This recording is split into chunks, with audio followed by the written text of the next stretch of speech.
আষাঢ় মানেই রথযাত্রা, ১২ মাসে ১৩ পার্বণের এক পার্বণ। রথযাত্রার চূড়ান্ত প্রস্তুতি শুরু হয়ে যায় স্নানযাত্রার দিন। আজ প্রভু জগন্নাথ দেবের সেই স্নানযাত্রা। সাধারণ মানুষ যেভাবে স্নান করেন সেভাবে কি আর দেবতার স্নান হয়? তাই জগন্নাথ দেবের স্নানের জল আসে বদ্ধ কুয়া থেকে, এমন কুয়ো যেখানে সূর্যের আলো পড়েনি। সেই রকম কুয়ো থেকে জল দিয়ে প্রস্তুত করা হয় ১০৮ ঘড়া জল। এই জলে বিভিন্ন ভেষজ ঔষধিও দেয়া থাকে বলে জানা যায়।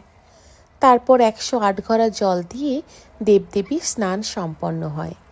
কথিত রয়েছে এই জলে স্নান করেই জগন্নাথ দেবের জ্বর আসে আর তিনি গৃহবন্দী হন, রথযাত্রা অবধি বিশ্রাম নেন আর রথযাত্রার দিন আত্মপ্রকাশ করেন। রাজবেশে সামনে আসেন দেব। অসুখ করলে তার চিকিৎসাও তো করতে হবে নাকি?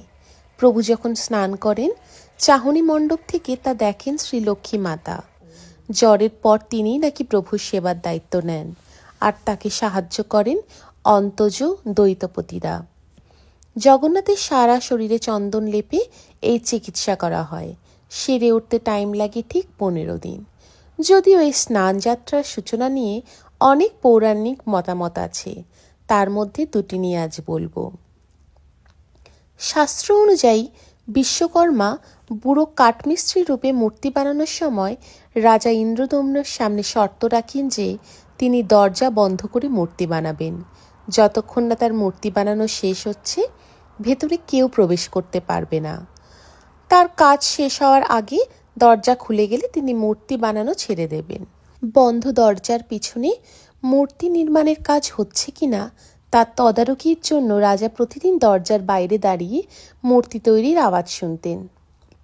এমনই একদিন কোনো আওয়াজ তার কানে না এলে তিনি অধীর হয়ে পড়েন।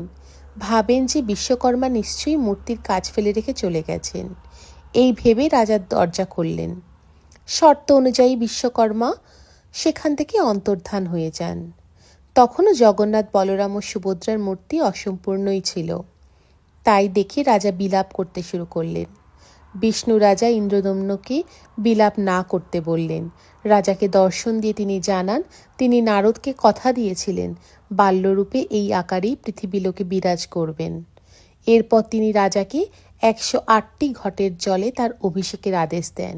সেই দিনটিও ছিল জ্যৈষ্ঠ পূর্ণিমা। আরেকটি পৌরাণিক মতামতও আছে যেটা নিয়ে এখন বলবো। সেটি হচ্ছে, মাধব দাস ছিলেন জগন্নাথের বিরাট ভক্ত। সংসারের সব কিছু থেকে নিজেকে সরিয়ে রেখে কেবল জগন্নাথের সেবায় আত্মনিয়োগ করেছিলেন মাধব। কিন্তু আচমকায় তিনি প্রবল অসুস্থ হয়ে পড়েন। এই অবস্থায় অন্যরা তাকে সাহায্য করতে চাইলে তিনি তা প্রত্যাখ্যান করেন। মাধব জানান তার কোনো ভয় নেই, পরম আরাধ্য জগন্নাথ তাকে ঠিকই রক্ষা করবেন। পরিস্থিতি ক্রমেই খারাপের দিকে যায়। পুরোপুরি শয্যাশায়ী হয়ে পড়েন মাধব, কিন্তু তার ভক্তি ছিল অটুট।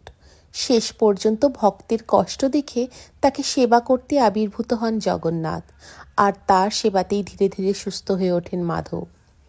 সংবিত ফিরতেই তিনি চমকে ওঠেন এবং জগন্নাথকে দেখেন। আপ্লুত মাধব জানতে চান, প্রভু, আপনি কেন আমার সেবা করলেন? আপনি তো চাইলেই আমাকে এক মুহূর্তে সুস্থ করে দিতে পারতেন দৈব ক্ষমতায়। তখন জগন্নাথ জানান, প্রতিটি মানুষকে নিজের ভাগের কষ্টটা ভোগ করতে হয়। যদি তিনি মাধবকে আগেই সারিয়ে দিতেন, তাহলে মাধবকে এই অবশিষ্ট কষ্ট ভোগ করতে আবার জন্ম নিতে হতো। জগন্নাথ কখনোই চান না তার কোনো ভক্তকে কেবল কষ্ট ভোগ করার জন্য পুনর্জন্ম নিতে হয়। তবে পাশাপাশি জগন্নাথ এও জানান, মাধবের এখনও ১৫ দিনের অসুখ বাকি রয়েছে। তিনি ওই কদিনের অসুখ মাধবের কাছ থেকে নিয়ে নিতে চান। শেষ পর্যন্ত তাই হয়। মাধব সুস্থ হয়ে ওঠে আর ভক্তের অসুখ নিজের শরীরে ধারণ করেন প্রভু জগন্নাথ। আর সেই শুরু। সেই থেকে নাকি প্রতি বছর ১৫ দিনের জন্য অসুস্থ হয়ে পড়েন জগন্নাথ দেব। এই ১৫ দিন জগন্নাথকে ৫৬ ভোগ দেয়া হয় না। মন্দিরের দরজা বন্ধ থাকে। তাকে আয়ুর্বেদিক ভেষজ ভোগ নিবেদন করা হয় আর শীতল প্রলেপ লাগানো হয় সেই মূর্তিতে। ভক্তের কষ্টে ভগবানের এত বড় কষ্ট স্বীকারের কাহিনী ফিরে ফিরে আসে প্রতি বছরের এই রথযাত্রার সময়। ধন্যবাদ।